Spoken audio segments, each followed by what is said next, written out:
a nossa segunda aula de pesquisa operacional, né? O tema da aula de hoje é modelagem matemática. Esse tema é muito importante, é um tema fundamental para o sucesso, né, de um problema em pesquisa operacional. Porque uma modelagem bem feita, uma modelagem matemática bem feita, ela é extremamente importante para que o resultado, né, do nosso problema, da nossa investigação, seja um resultado válido, tá? Antes da gente começar a falar de modelagem matemática propriamente dita, vamos relembrar um pouquinho do que a gente viu na aula passada, né? Acho que resumindo em uma única frase tudo que a gente conversou na semana passada, a gente pode recorrer à seguinte frase, né? O que é a pesquisa operacional? É uma ciência aplicada, né? Não é uma ciência teórica, é uma ciência aplicada. Essa ciência é formada por um conjunto de técnicas, não é uma única técnica, e sim uma gama grande de técnicas. E qual o objetivo dessas técnicas? É determinar as melhores condições de aproveitamento de recursos escassos, né? É otimizar o aproveitamento desses recursos. Vimos também que as técnicas de pesquisa operacional se apoiam em processamento computacional, né? E essas técnicas auxiliam na tomada de decisões. Isso tudo a gente viu na aula passada. Bom, hoje eu vou falar um pouquinho primeiro sobre algumas informações importantes sobre a pesquisa operacional, como as sociedades, né? Por que essas informações são importantes? Porque as sociedades de pesquisa operacional estudam pesquisa operacional, desenvolvem técnicas e novos métodos que podem nos ajudar a estar sempre ali, ó, no topo, na linha de frente das novidades, tá? Então, se vocês quiserem acompanhar essas sociedades, é bem interessante para a gente aprofundar os conhecimentos. Então, a gente tem aqui The Institute for Operations Research and the Management Sciences, é o INFORMS, tá? Tem um link aqui, depois eu vou deixar o link para vocês desse instituto, para que vocês possam entrar lá e dar uma olhadinha, ver o que ele oferece. Tem muita coisa legal, tá? A gente tem o Euro, que é a Association of European Operational Research Societies, IFORS, International Federation of International Federation of Operational Research Societies. Sobrapo, Sociedade Brasileira de Pesquisa Operacional, essa é daqui, genuína. E a ABREPO, que vocês já devem conhecer, Associação Brasileira de Engenharia de Produção. Essas são as principais sociedades que tratam do tema e podem oferecer para vocês informações de ponta, tá? E onde essas informações são publicadas? Vocês podem ter acesso a essas informações de duas formas. Ou acompanhando, né, a movimentação nessas sociedades, através dos sites, ou então através de suas revistas e seus periódicos que são ligados à pesquisa operacional. Então, aqui eu listei para vocês alguns periódicos importantes: Interfaces, Management Science, Operation Research, Revista de Pesquisa Operacional, essa publicação é da Sobrapo, em português. Gestão da Produção, é uma publicação da ABREPO, também em português. As três primeiras são publicações em inglês, e a última, Investigation Operativa, da Alio, está em espanhol. Então, aqui eu quero deixar essas informações para vocês, para que vocês possam ter fontes de pesquisa, né? Então, vocês podem acessar esses periódicos e ver o que está rolando, o que rolou, né? São fontes de pesquisa bem interessantes para quem se interessar e se aprofundar no assunto, certo? Bom, vamos falar um pouquinho agora sobre os problemas de pesquisa operacional, tá? Quais são os problemas de pesquisa operacional? Em geral, esses problemas têm algumas características, tá? A primeira característica é em relação à forma, à sua natureza, né? Ele pode ser de natureza determinística ou probabilística. Então, a gente tem problemas de pesquisa operacional dessas duas naturezas. O problema pode ser probabilístico quando envolve alguma incerteza, não é? Então, todo problema probabilístico envolve alguma incerteza, envolve estatística. E a gente pode ter problemas determinísticos, que são problemas onde eu vou ter uma solução que, é claro, existe um erro, mas ela vai existir, é uma solução determinística. Os problemas também podem ser qualitativos ou quantitativos, mas para ser de pesquisa operacional, eles são sempre quantitativos, envolvem números. Os problemas qualitativos a gente resolve por outras técnicas, né, de outra forma. Então, os problemas que nós vamos trabalhar aqui no curso são os problemas determinísticos e quantitativos, tá? Nesse curso, a gente não vai trabalhar com os problemas probabilísticos. Bom, e como esses problemas vão aparecer para a gente, tá? Os problemas de pesquisa operacional, eles já não nascem prontos, né? Os problemas não estão prontos na nossa vida profissional, né? Quando a gente for, de fato, para o mercado de trabalho, a gente não vai encontrar um exercício formulado, não é mesmo? A gente vai precisar, então, formular os problemas. Esse é o primeiro passo para que um problema de pesquisa operacional possa ser resolvido. Então, a gente primeiro precisa detectar esse problema, formular, encontrar esse problema dentro do contexto onde a gente estiver inserido, né? E aí a gente tem que identificar que esse é um problema de pesquisa operacional. Depois que a gente formulou o problema, tem uma parte bem importante, que é a parte da construção do modelo, né? Ou seja, uma vez que a gente entendeu esse problema, que a gente sabe do que ele se trata, a gente entendeu o que a gente quer, o que a gente precisa construir o modelo, né? E esse modelo pode ter duas formas. Pode ser um modelo de simulação ou pode ser um modelo matemático. Esses dois tipos de modelos são modelos possíveis em problemas de pesquisa operacional, né? Quando a gente fez a pesquisa, quando vocês fizeram, né, aquela pesquisa que eu pedi sobre a Covid, como a pesquisa operacional pode ajudar na questão da Covid, vocês devem ter encontrado problemas, modelos que atenderam a esses dois tipos, né, esses dois tipos de construção. O modelo de simulação, que é aquele em que você simula algo, né, e o problema matemático, que é aquele onde você formula, né, matematicamente, utiliza uma equação matemática e depois resolve essa equação para encontrar uma solução que vai nos ajudar a tomar alguma decisão, tá bom? Nós vamos, nesse curso, trabalhar com os modelos matemáticos, tá? Nós não vamos trabalhar com os modelos de simulação, ok? A simulação não necessariamente dá mais trabalho que a formulação matemática, não. São problemas com natureza diferente, né? São naturezas diferentes e formas diferentes de tratar um problema. Alguns problemas necessariamente serão construídos com modelo de simulação, porque vão trazer melhores soluções.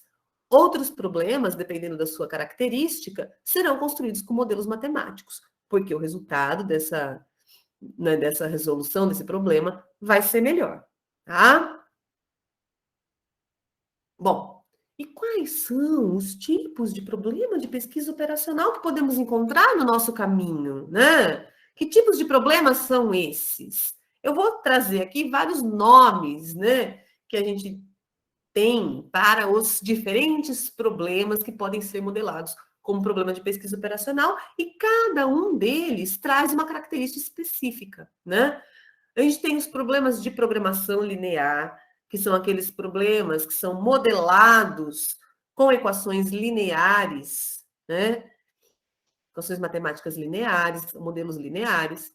A gente tem modelos de fluxos em redes, que são aqueles modelos, por exemplo, que vai trabalhar com transporte, né? Para determinar caminhos. A gente tem a teoria de filas, né? Que aqui a gente já trabalha com simulação, pesquisa operacional, mas simulação, por exemplo, de um caixa eletrônico de banco, né? Teoria de filas. A gente tem a teoria dos jogos. Quem já assistiu o filme do John Nash, né, Uma Mente Brilhante, John Nash desenvolveu a teoria dos jogos, muito usada em negócios.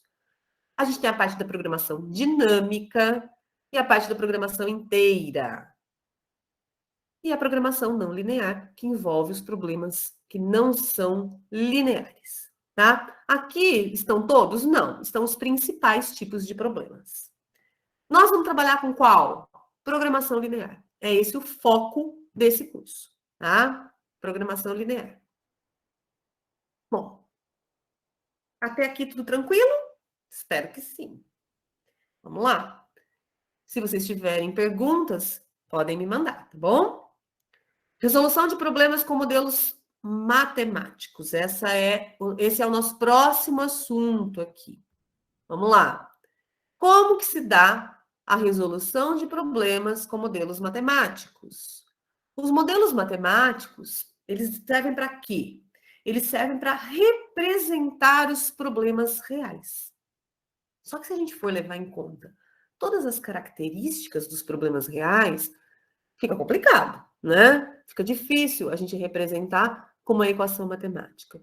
Então, esses modelos matemáticos, essas equações matemáticas que representam problemas reais, elas são simplificadas. Elas tratam esses problemas de forma simplificada, dando foco naquilo que de fato interessa para resolver o problema que eu tenho, né? Para atingir o objetivo que eu tenho com a resolução daquele problema. Então, ao modelar um problema, eu preciso reconhecer quais características daquele problema são de fato importantes para o objetivo que eu quero atingir, né? Porque o problema pode ter uma quantidade de características gigantescas, porém muitas delas não vão interferir no objetivo que eu quero atingir. Então, eu tenho que saber separar. E aí, então, simplificar o meu problema para poder representar o meu problema por um modelo matemático.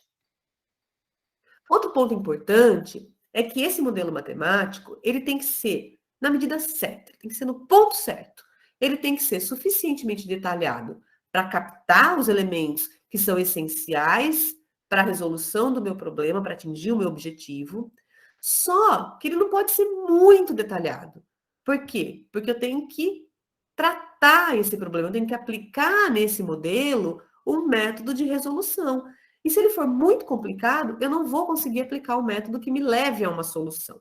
Então, eu tenho que ter um bom senso aqui para fazer um modelo que é detalhado o suficiente para representar bem o problema que eu estou tratando, mas não tão detalhado de forma que eu não consiga aplicar um método nesse problema e encontrar a solução. Então, tem que ter muito bom senso aqui. Como é que a gente consegue esse bom senso? A gente consegue esse bom senso com a prática, com a experiência. A modelagem, ela define quais são as variáveis do meu problema e quais são as relações matemáticas que vão descrever o comportamento relevante do problema real. Então, eu tenho um problema real, existe um comportamento naquele problema que interfere diretamente no objetivo que eu quero alcançar. Eu vou definir o que está variando, quem eu quero encontrar nesse problema, né? Quais as perguntas que eu quero responder nesse problema. Tenho também que identificar quais são as relações matemáticas que envolvem essas variáveis, que envolvem essas perguntas, e então, assim, escrever uma equação que descreve o comportamento do meu problema real. É esse o nosso objetivo com a modelagem matemática, ok? Bom, e como se dá esse processo de modelagem, né? Como esse processo de modelagem é feito? Primeiro, eu tenho um problema, né? Eu não vou modelar algo que não existe. Eu preciso ter um problema real, um problema que existe. A partir desse problema real que foi identificado, eu preciso trabalhar a modelagem. Eu preciso identificar esse problema, né? E fazer uma primeira proposta de modelagem baseada naquilo tudo que eu falei, acabei de falar para vocês. Quais são as perguntas que eu quero responder, quais são as características relevantes desse problema, né? E como elas se relacionam. Uma vez feito o meu modelo matemático, eu preciso saber se esse modelo matemático está ok, se ele foi bem feito, né? Então, aí o que eu tenho que fazer? Eu tenho que fazer uma análise desse modelo. Eu tenho que analisar esse modelo. E essa análise vai me trazer conclusões a respeito do modelo. Como é que eu posso analisar esse modelo? Eu posso resolver e ver a solução, ver se ela é viável. Eu posso fazer algumas testagens desse modelo, testar para ver se eu chego, de fato, num resultado que é interessante, enfim. Depois que eu tirei as conclusões, que o modelo me deu algumas conclusões, eu tenho que interpretar essas conclusões. Né? Eu tenho que interpretar tudo aquilo que eu consegui e saber se de fato eu consegui uma informação importante ou não. E a partir disso, eu vou tomar as minhas decisões. Então, feito o modelo, feita a análise, cheguei a uma solução, eu preciso interpretar essa solução para tomar as minhas decisões. E aí sim, eu vou aplicar essas decisões novamente, né, naquele problema real. Eu vou avaliar essas decisões comparando com o meu problema real e aplicando tudo isso no meu problema real. Chegou na hora de fazer a análise do modelo, eu comparei ali o meu modelo com o meu problema real e vi que ele não está muito bacana. O que eu faço? Eu volto e mexo no modelo matemático, tá? O primeiro modelo matemático nem sempre é o melhor modelo, né? Muitas vezes eu tenho que fazer ajustes desse modelo para que ele represente melhor o meu problema. Tudo bem? Muito bem. Vamos falar agora de problemas de otimização linear, que é o nosso foco, tá? Que tipo de problemas são esses, né? Que tipo de problemas são os problemas de otimização linear? Bom, os problemas de otimização linear, eles são classificados em relação à sua natureza. Então, o primeiro tipo de problema que eu tenho são os problemas de mistura, né? Eu vou depois falar de cada um desses problemas mais detalhadamente. Aqui agora eu só vou citar esses problemas e depois a gente vai conversar sobre cada um deles. Segundo tipo de problema são aqueles problemas de transporte, transbordo e designação, né? Esse tipo de problema vai ser resolvido sempre de forma parecida, tá? Como que esses problemas são agrupados dessa forma? São problemas que têm uma característica semelhante e que podem ser resolvidos por modelos semelhantes. A gente tem uma outra classe de problemas, que são os problemas de planejamento da produção, os problemas de programação de projetos, os problemas de gestão financeira, de meio ambiente e de corte e empacotamento, tá? Existem outros problemas que não podem ser classificados em algum desses 7? Sim, sempre existe, né? De otimização linear, veja. A gente já fez aqui uma pinçada, né? A gente já pegou lá dentre os problemas apenas aqueles que podem ser modelados por uma modelagem linear. São os problemas de otimização linear.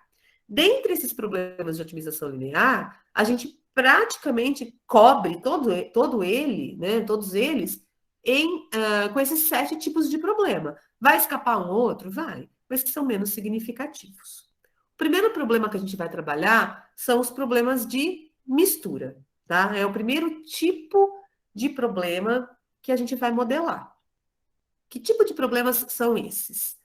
São problemas em que a gente vai ter que combinar materiais para gerar novos produtos. Então, ou eu vou combinar materiais obtidos na natureza e vou gerar um novo material, ou eu vou pegar materiais que já foram combinados anteriormente, combiná-los novamente e gerar um produto.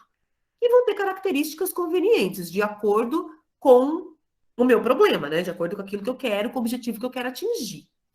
Esse tipo de problema está entre os primeiros problemas de otimização linear que foram implementados com sucesso na prática, né? Então, são problemas que já vêm sendo implementados há anos e são muito bem definidos. Alguns exemplos de problemas de mistura. Então, olha só, eu estou afunilando. Eu peguei uma grande classe de problemas determinísticos e quantitativos. Então, vamos lá, eu peguei uma grande classe de problemas, reduzi já, pensando nessa grande classe, os problemas determinísticos e quantitativos. Desses problemas determinísticos e quantitativos, eu afunilei um pouco mais para os problemas que podem ser resolvidos por programação, por pesquisa operacional. Depois, por programação linear. Agora nós estamos afunilando mais um pouco, tratando os problemas de mistura. E vamos afunilar mais uma vez com alguns exemplos, né, dessa classe de problemas de mistura. A gente tem os problemas relacionados com rações, cujo objetivo é determinar quais são as quantidades ideais dos ingredientes para produzir uma certa ração, né? Em geral, essa produção, essas quantidades ideais são dadas por quilo de ração produzido. O que eu quero a respeito, o que eu quero atingir com essas quantidades? Eu quero atender às necessidades nutricionais, né, daquela ração, mas eu também quero ter o menor custo possível, tá? Esse tipo de problema é chamado de problema da ração. O que eu conheço nesse problema? Eu conheço os ingredientes que estão disponíveis, eu conheço o custo de cada ingrediente, eu conheço a composição nutricional de cada ingrediente e eu conheço as necessidades mínimas e máximas desses nutrientes por quilo de ração. Então, uma vez que eu tenho todas essas informações, eu consigo criar um modelo matemático que representa esse problema, e aí, ao resolver esse problema, eu vou ter em mãos as quantidades otimizadas de cada ingrediente para produzir a ração com o menor custo possível. De forma, claro, manter a qualidade, né, gente? Tem que manter a qualidade. Outro tipo de problema que é classificado como problema de mistura são os problemas de ligas metálicas. Aqui, o meu objetivo é determinar as quantidades de cada insumo que eu vou fundir para preparar uma determinada liga metálica, né? Eu quero que a composição da liga satisfaça todas as normas técnicas de exigência, né, da metalurgia, e eu quero que o preço final dessa liga seja o menor possível. De novo, nesse tipo de problema, a gente vai conhecer todos os insumos disponíveis, a gente vai conhecer a característica desses insumos e o valor desses insumos, tá? Quem trabalha na área, quem está dentro do problema, tem que conhecer essas informações. Mais um tipo de exemplo, composição de areias para filtro, né? O objetivo aqui é combinar o volume de vários tipos de areia para atender algumas especificações no menor custo possível. De novo, eu vou conhecer quais são esses tipos de areia, quais as características desses tipos de areia, e vou saber quais são as normas, é claro, né? Então, esses três exemplos são exemplos gerais, né, de problemas que são problemas de mistura. O problema da ração é o mais famoso entre eles. Ok, senhores, dúvidas até aqui? Não, professora. Não. Não, maravilha. Então, vamos lá. Vamos falar um pouquinho, então? A próxima etapa da nossa aula de hoje vai ser construir um modelo matemático. Esse é o nosso objetivo na aula de hoje, tá? Então, a aula de hoje tem como objetivo que, ao final da aula, vocês consigam formular um modelo matemático de um problema de mistura. É esse o nosso objetivo da aula de hoje, tá? Então, antes da gente ver um exemplo de como a gente pode fazer para formular um modelo matemático de um problema de mistura, eu vou falar aqui para vocês os passos necessários para formular um modelo matemático, tá? Esses passos, eles vão servir para vocês formularem modelos tanto de mistura como qualquer outro modelo, tá? São passos gerais para você formular um modelo de programação linear. Primeiro passo é a gente identificar quais são as nossas variáveis de decisão, né? Ou as incógnitas do nosso problema, né?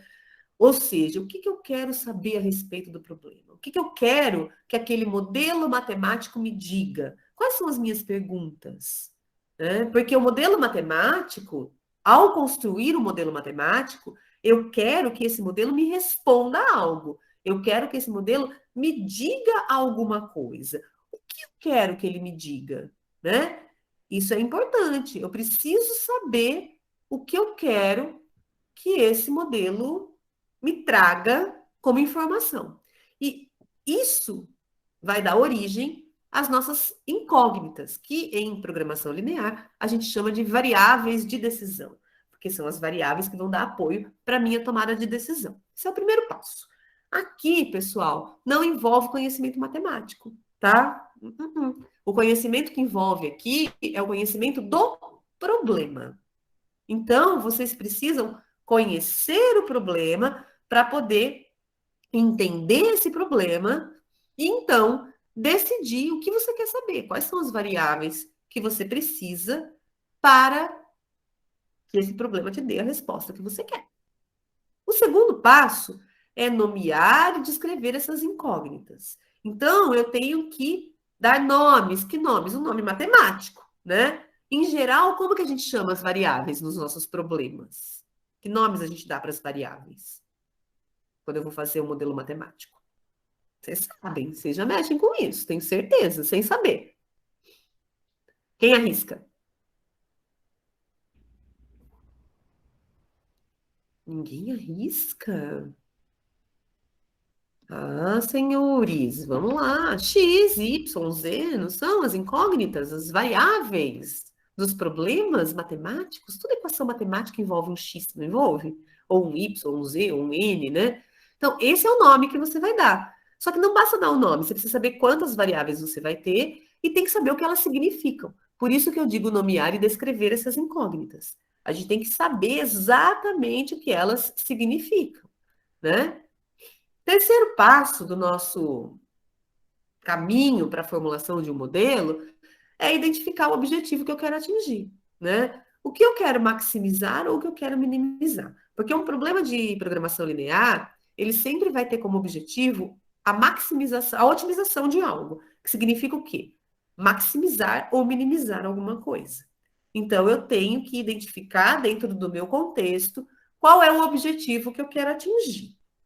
Depois que eu identifiquei, eu tenho que escrever esse objetivo como uma expressão matemática, né? Eu tenho que saber relacionar as variáveis de decisão, umas com as outras, e também as informações do meu problema, de forma a construir uma expressão matemática que vai traduzir em matematiquês, né? A gente vai aprender a falar matematiquês aqui, que vai traduzir aquilo que eu quero em matematiquês.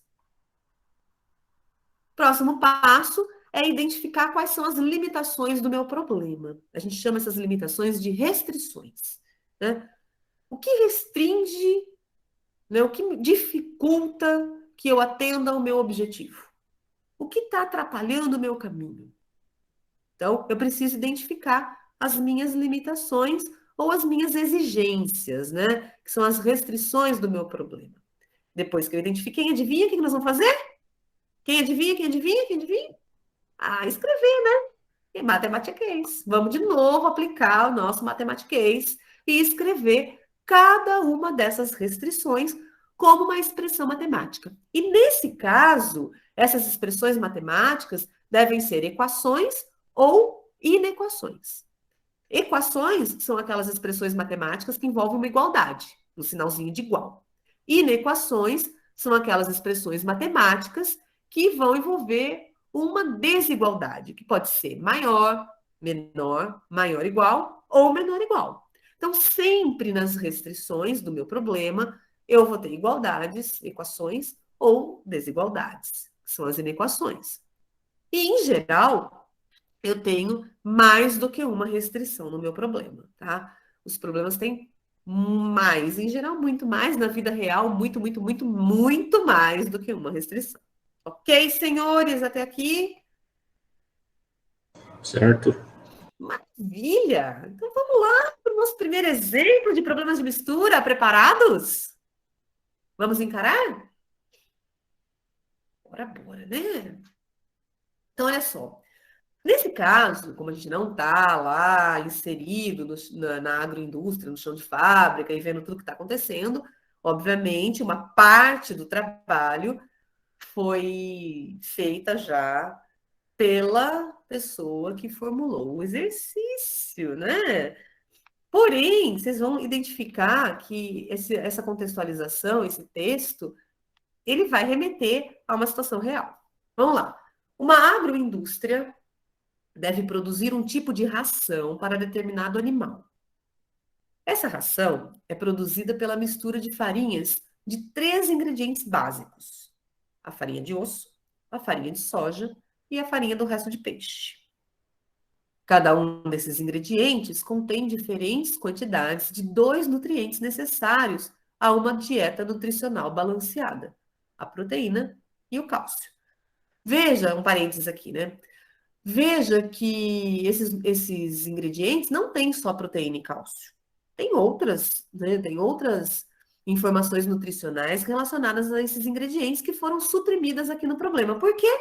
Porque elas não são importantes para resolver este problema, né?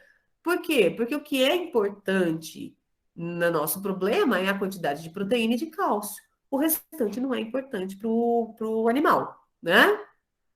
Então, aí eu vou simplificar o problema. Olha lá a simplificação do problema.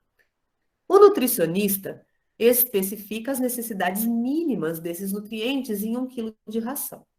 Cada ingrediente é adquirido no mercado com um certo custo unitário por quilo. E os dados do problema são apresentados na tabela a seguir. Vamos ver essa tabela, então, e o que ela nos diz.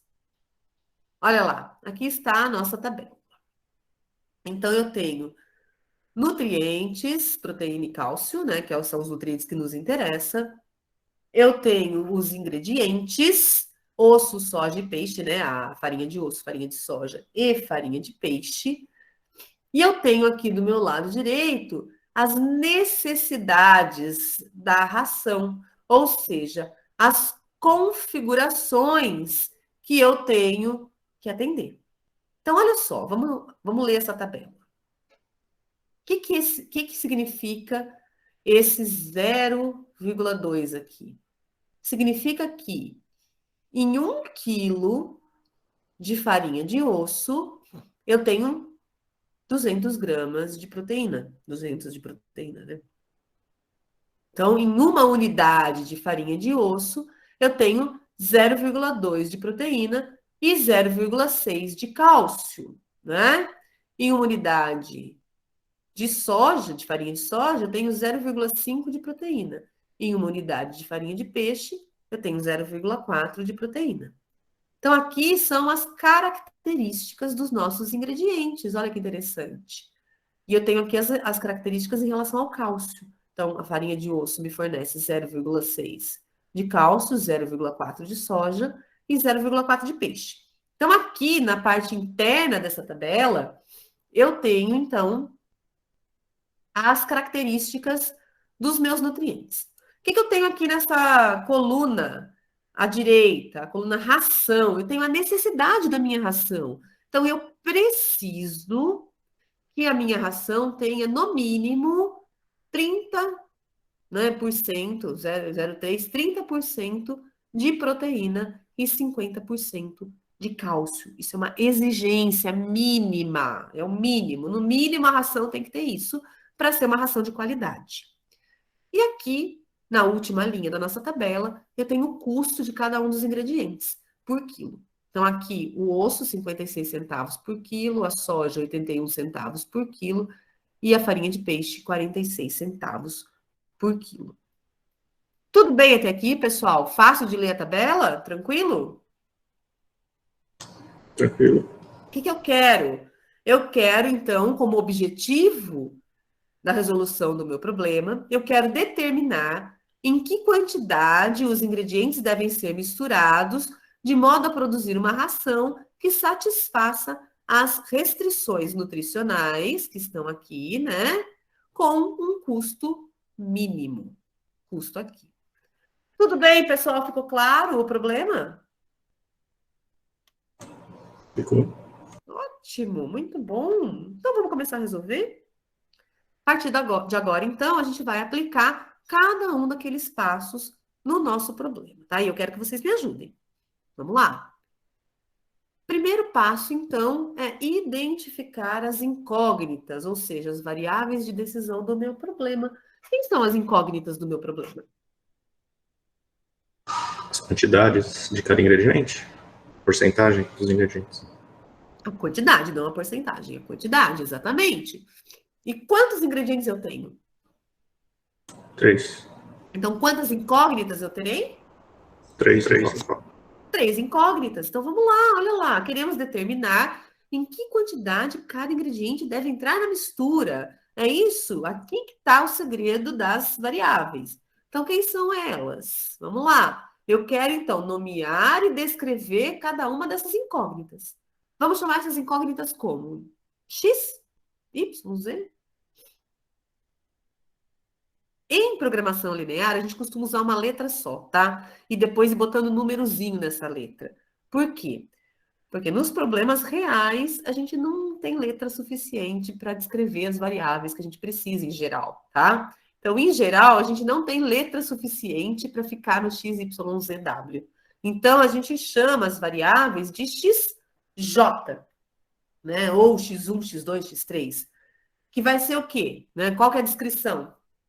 A quantidade em quilos do ingrediente J que deve ser utilizado em uma unidade, ou seja, 1 quilo da ração, onde J, no nosso caso, é igual a 1, 2 e 3, sendo J1 a quantidade de farinha de osso, J2, não é J2 não, é X1, X2 e X3, tem um errinho aí. X1, deixa eu até arrumar aqui, X1 a quantidade de osso, X2 a quantidade de farinha de soja e X3 a quantidade de farinha de peixe. Então, aqui a gente tem X1, X2 e X3, tá? Que são as variáveis do nosso problema, ok? Muito bem. 3 variáveis tem nesse problema. Passo 3. Passo 3, qual é? Identificar o objetivo que eu quero atingir. O que eu quero maximizar ou o que eu quero minimizar? Me digam. Minimizar o preço final. Minimizar o custo, né? O preço, o custo. O custo de produzir essa ração, né? Então, eu quero minimizar o custo de produção.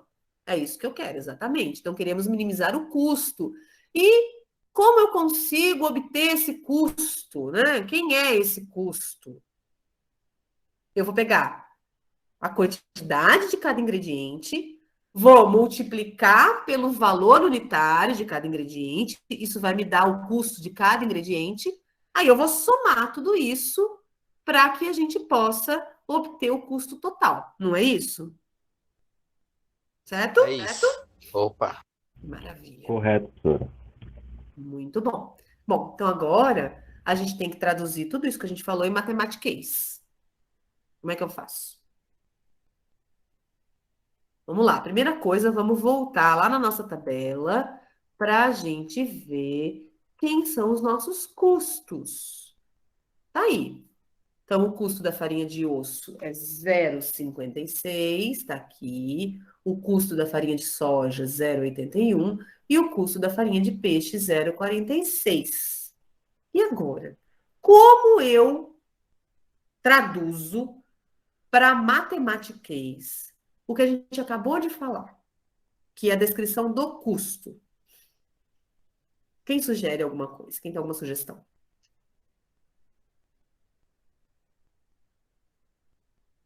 Não? Seriam outras variáveis que vão ser multiplicadas ao x1, x2, x3 no final, não é? Outras variáveis? Eu vou precisar de mais variável? Que variáveis seriam essas? Multiplica a proporção de cada ingrediente com o custo unitário de cada um, depois soma. E que proporção seria essa? No caso do osso, 0,20 de proteína mais o cálcio. Vamos continuar pensando. A gente vai, olha só, tá chegando perto, mas vamos pensar um pouco nessa sua sugestão. Proteína e cálcio e custo. A gente está falando da mesma coisa? Não. São coisas diferentes. Será que a gente pode somar proteína, cálcio e custo e obter como resultado algo que significa alguma coisa? Vamos refletir, é uma reflexão. A gente consegue a gente consegue uma resposta quantitativa, mas não com as qualidades que a gente precisaria.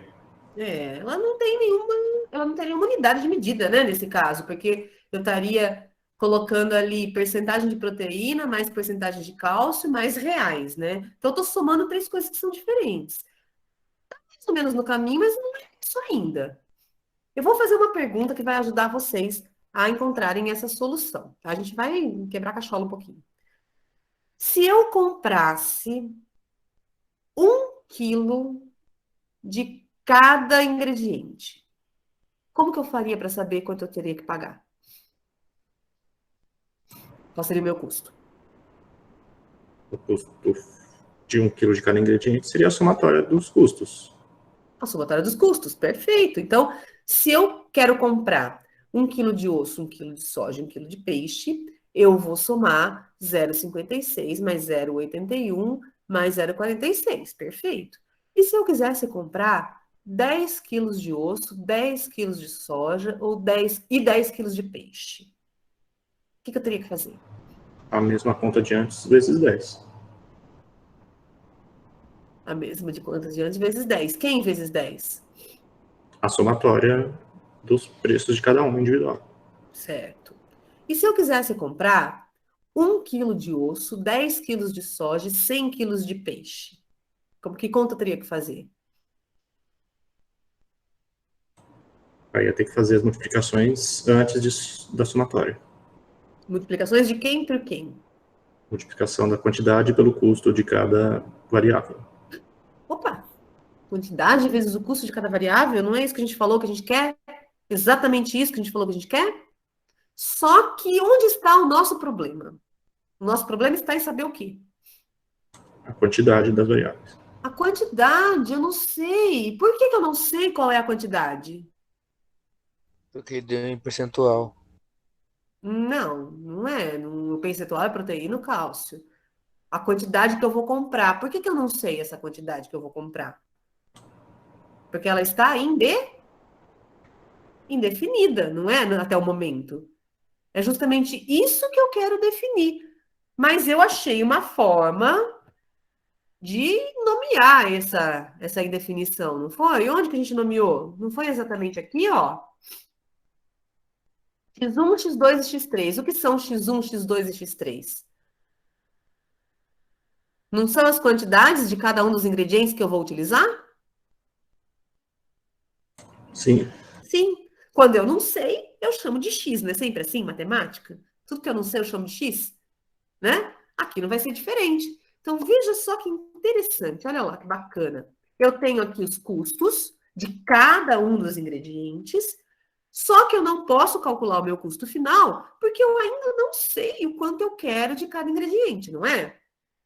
Porém, como eu sou garota esperta, eu chamei já cada um desses ingredientes que eu quero, mas não sei quanto, de X1, X2 e X3. Então, agora, o que eu tenho que fazer para expressar esse custo? Vou fazer aquilo que eu faria se X1, X2 e X3 fossem números. O que eu faria se no lugar de X1, X2 e X3 eu tivesse números para calcular o custo? Jogar na equação. Como? Jogar na equação. Que equação é essa? X1 vezes o preço. Bom, você ia ter que fazer algumas equações para calcular cada variável que você quer. Não, você está no caminho certíssimo. X1 vezes o preço, o que mais? X1 vezes o preço, X2 vezes o preço do 2. Da soja. X3 vezes o preço do peixe. E depois? Depois você ia ter que conferir cada um deles, como que o balanceamento deles. E somar, né? Sim. Tem que somar, né? Somar. O balanceamento já foi atendido uma vez que eu defini a quantidade. Exatamente isso. Olha só que lindo, gente. Vocês acabaram de fazer a primeira expressão matemática de vocês. Olha lá. A nossa função, a função procurada, que a gente chama de função custo, é essa aqui, ó. É o 0,56 vezes o X1, 0,56, o custo do osso. X1, a quantidade de osso. Veja que eu ainda não sei o quanto eu quero, mas eu não estou querendo saber nesse momento. Nesse momento, eu só quero traduzir o meu objetivo em linguagem matemática. O meu objetivo é minimizar o custo. Quem é esse custo? Como, nesse momento, sem saber a quantidade que eu quero de cada ingrediente, eu posso expressar esse custo? Usando as variáveis. Então, eu vou pegar o valor unitário do osso, multiplicar pela quantidade de osso que eu vou chamar de x1, porque eu não sei exatamente quanto eu quero. Vou somar com o valor da soja e multiplicar pela quantidade que eu quero de soja, como eu não sei ainda quanto eu quero, eu chamei de x2, e vou somar também com a quantidade de farinha de peixe, com o valor da farinha de peixe, que é 0,46, vezes a quantidade de farinha de peixe que eu quero, que eu ainda não sei. Então, eu chamei de x3. Tudo bem, pessoal? Tudo. Lindo Claro, isso, não professora. é? Oi? Pois não. Eu acho que eles só concordaram. Ah, tá bom. É lindo isso, não é, minha gente? Concordando Fala só, sério. professora. Como? Emocionante, professora. Não é? Emocionante. É emocionante, gente. É emocionante. Coisa mais linda do mundo é ver a matemática funcionando. Vamos lá, passo 4, passo 5. Agora eu preciso identificar as limitações, as restrições do meu problema. Muito bem, então agora são as minhas necessidades. Do que eu preciso, né? Se eu não precisasse de nada, qual seria o meu custo mínimo? Seria zero, né? Porque eu não compraria nada, nem ingrediente nenhum, não faria nada, e meu custo seria zero. Então, se o meu custo não é zero, eu preciso saber por que que ele não é zero, porque esse seria o meu custo mínimo, não é? Então, eu tenho algumas necessidades, algumas exigências. Que exigências eu tenho nesse problema? Vamos lá. As quantidades mínimas de Proteínas. proteína e de cálcio. Exato. Então, o primeiro tipo de exigência é em relação à quantidade total de proteína e cálcio. Então, está dito lá no problema, o nutricionista falou que para ração ser de qualidade, ela tem que ter no mínimo 30% de proteína e 50% de cálcio. Então, a quantidade total de proteína deve ser maior ou igual a 0,3, já que eu estou falando de 1 quilo, né? E a quantidade total de cálcio deve ser maior ou igual a 0,5. Tudo bem? O que mais? Que outras restrições eu tenho? Também acho Menor que custo ração. possível. Opa, um de cada vez, vamos lá.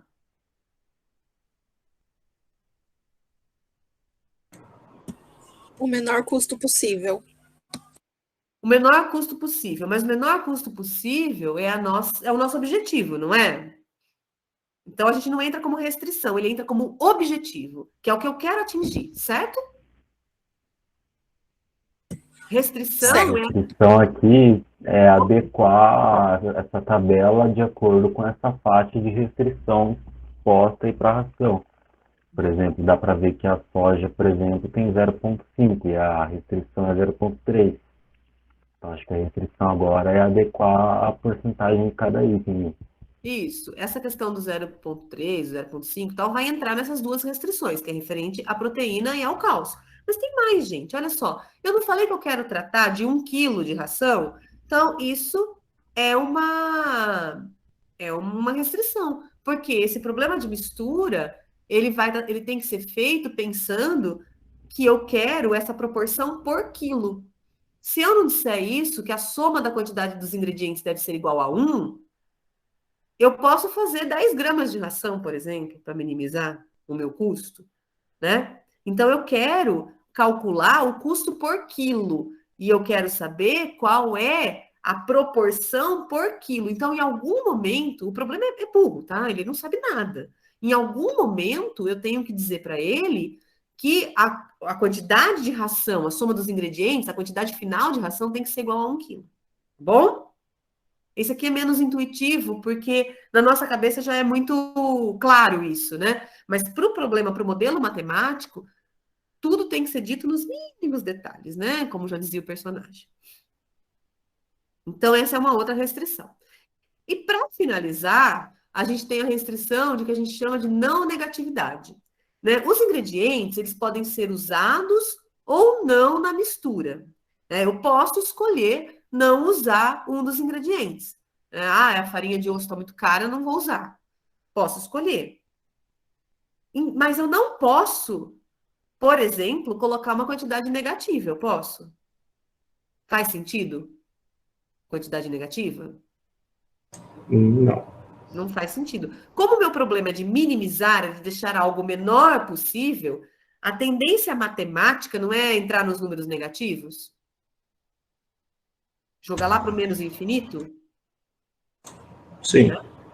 Sim. Então a gente tem que lembrar a todo momento que a gente está tratando, a gente está conversando com uma máquina. E essa máquina não sabe nada, nada, nada, nada. A gente tem que dizer tudo para ela, inclusive que quantidade não pode ser negativo, né? Oh, máquina, você não sabia disso? Tem que falar, né? Ela não sabe. Então, se a gente não colocar o que a gente chama de restrições de não negatividade, ela vai jogar lá para o negativo e vai minimizar jogando para o menos infinito, que não faz sentido nenhum. Perceberam as sutilezas do modelo matemático? Olha que interessante. A gente tem que pensar em tudo. Por quê? Porque a gente tem que pensar que a máquina não sabe nada. Então, a gente tem que tratar as coisas na sua forma mais primitiva, tá? Muito bem, são essas 4 as restrições do nosso problema. Agora, o próximo passo, né, e último, por sinal, é escrever cada uma dessas restrições como uma expressão matemática. E aí entra, de novo, as informações que estão na tabela, né? Vamos pensar na primeira restrição.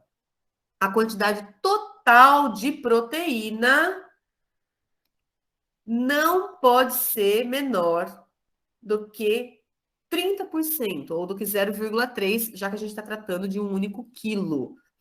Vamos voltar.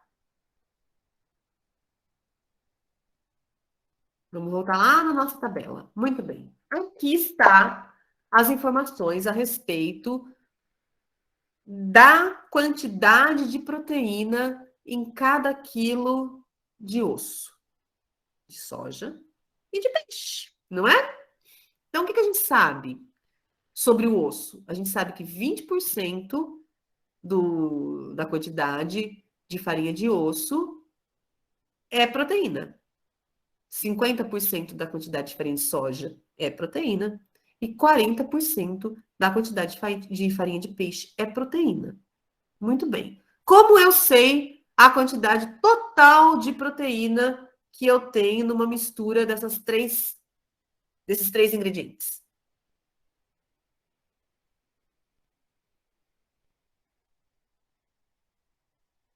A quantidade de proteína seria o x1 vezes... O x1 vezes a quantidade de proteína do osso, x2 vezes a quantidade de proteína da soja, x3 vezes a proteína do peixe, tudo isso dividido pela quantidade de quilos.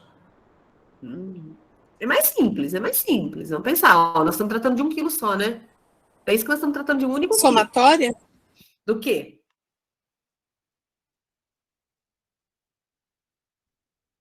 Quem eu vou somar com quem? Vamos lá, coragem, pessoal. Pode falar, manda lá.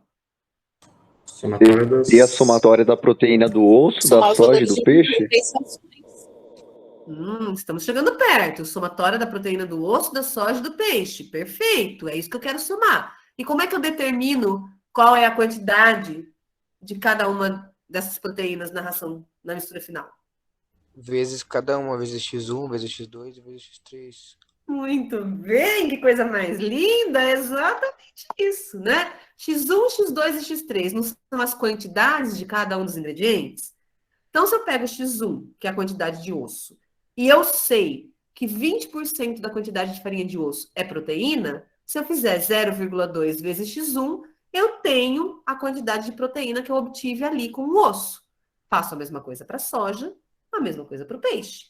Somo tudo, isso vai me dar a quantidade total de proteína na mistura. E o que eu sei sobre essa quantidade total? Ela tem que ser o quê? O que eu Tem quero? que ser no mínimo 30. No mínimo 30. Como é que eu escrevo isso matematicamente? Maior ou igual a 30. Ai, como vocês são lindos, ótimo, perfeito, senhores, isso mesmo, muito bom, né? Olha lá, então 0,2x1 mais 0,5x2 mais 0,4x3, que é a quantidade de proteína que eu obtive na mistura, tem que ser maior ou igual a 0,3, que é o mínimo que eu terei de proteína em 1 quilo de ração. Agora ficou fácil fazer a quantidade total de cálcio, não ficou? O que eu tenho que fazer para obter a quantidade total de cálcio, a próxima restrição, né? A restrição 2. Replicar a formulação alterando os valores para o uso de cálcio. Perfeito, então vamos lá. 0,6x1 mais 0,4x2 mais 0,4x3 me dá a quantidade total de cálcio que eu vou obter na mistura, né, que eu fiz ali. E essa quantidade tem que ser maior ou igual a 0,5. Perfeito. Restrição 3. Como é que eu chego na restrição 3? A soma da quantidade dos ingredientes deve ser igual a 1 quilo. Vamos lá, senhores. Essa eu vou deixar vocês fazerem sozinhos, hein? Vamos lá.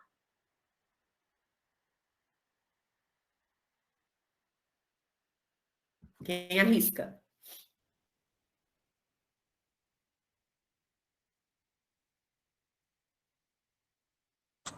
X1, X2, X3, a somatória tem que ser 1. Perfeito, muito bom. X1 mais X2 mais X3 tem que ser igual a 1. Perfeito. E agora, para a gente finalizar, falta a restrição 4, que os ingredientes podem ou não ser usados na mistura e que não podem ser números negativos, né? Como é que eu faço isso? Como eu escrevo isso matematicamente falando? Perdão, como você falou? Como? Qual que foi a pergunta agora que eu... Restrição 4, né? Como é que eu escrevo em matematiquês a restrição 4? A mesma equação, só que em módulo? Não, não posso usar módulo aqui, não vou usar módulo. Até posso, mas o módulo não resolveria, porque o que eu vou colocar em módulo, na sua sugestão, pelo que eu vi, é o resultado da soma. E aí o resultado da soma significa que eu posso somar números negativos e depois no final eu ponho em módulo. Isso não resolve o meu problema. Né? Eu não quero... X1, X1, X2 e X3, cada um deles tem que ser maior ou igual a 0? Perfeito, isso mesmo. Na verdade, não é mais uma restrição, são mais 3 restrições, né? X1 maior ou igual a 0, X2 maior ou igual a 0, X3 maior ou igual a 0. Isso aí. Gente, parabéns! Vocês fizeram o primeiro modelo matemático da vida de vocês. Olha quanta emoção! Vamos lá? Finalizar esse modelo? Como é que fica, então, o modelo matemático completo para esse problema da ração? Então, vamos lá. O que eu quero? Eu quero minimizar o custo. Então, em matematiquês, eu escrevo minimizar a função f de x1, x2, x3, que é igual a 0,56x1 mais 0,81x2 mais 0,46x3. Agora, eu tenho que descrever as restrições. Então, eu coloco aqui ó, um sujeito a. Sujeito a que restrições? A restrição de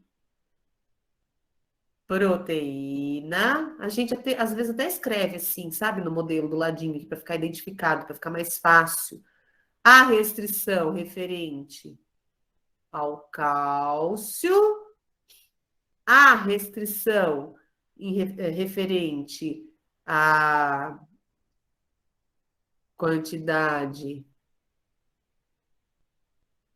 produzida e as restrições que a gente chama de não negatividade. Olha só que beleza. Gostaram da carinha do modelo? Tiveram uma boa impressão dele ou não? Como é que foi a experiência? Vamos lá. O que vocês acharam? É intuitivo, deve ser intuitivo depois que a gente pega o jeito. Sim, é o primeiro contato, né? Mas não é bonitinho, gente? Fala a verdade, não é lindo ver que a matemática diz tudo isso?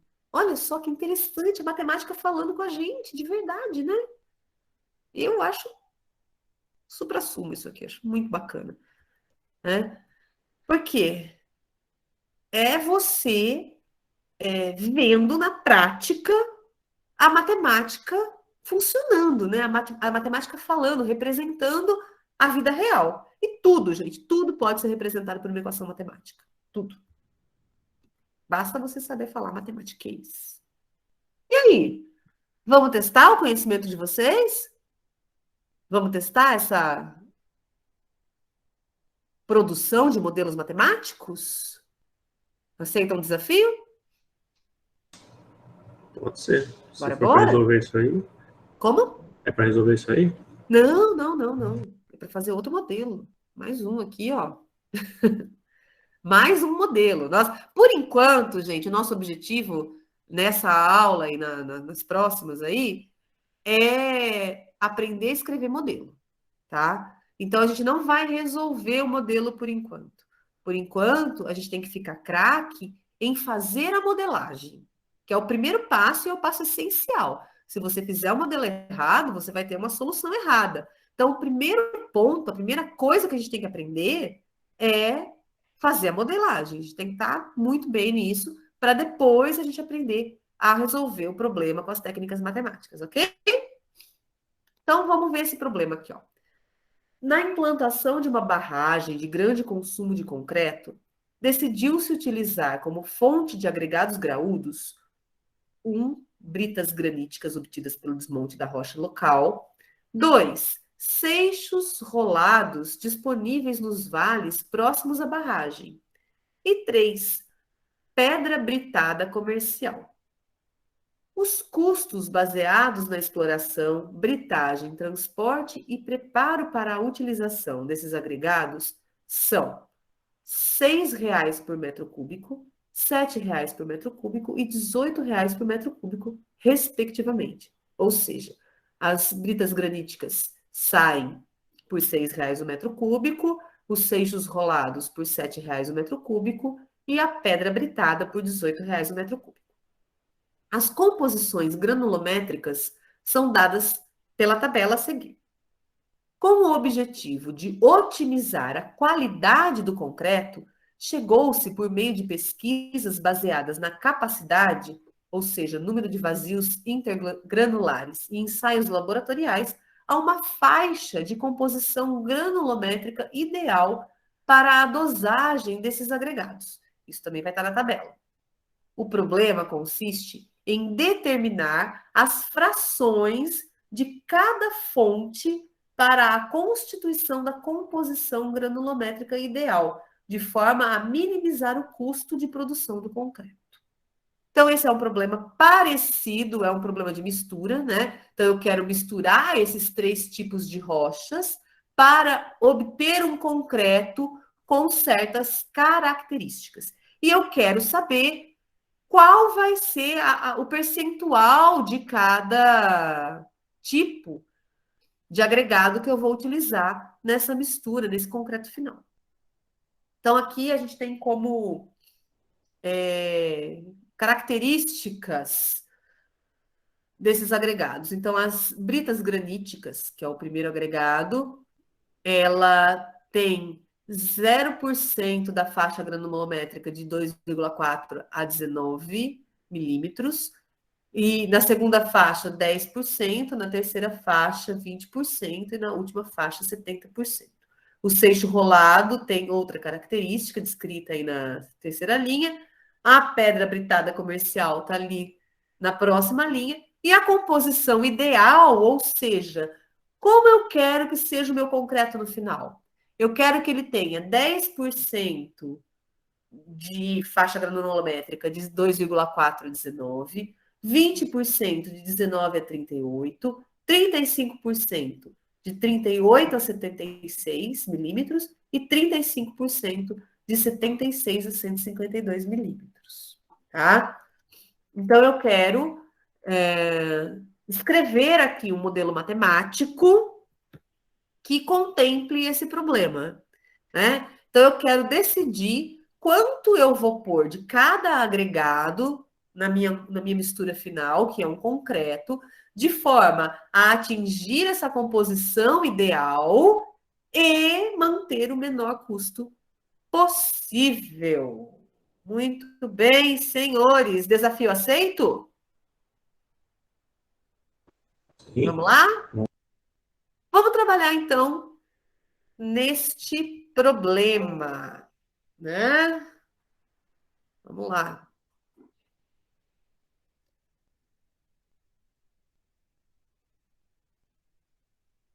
Vou interromper aqui a gravação.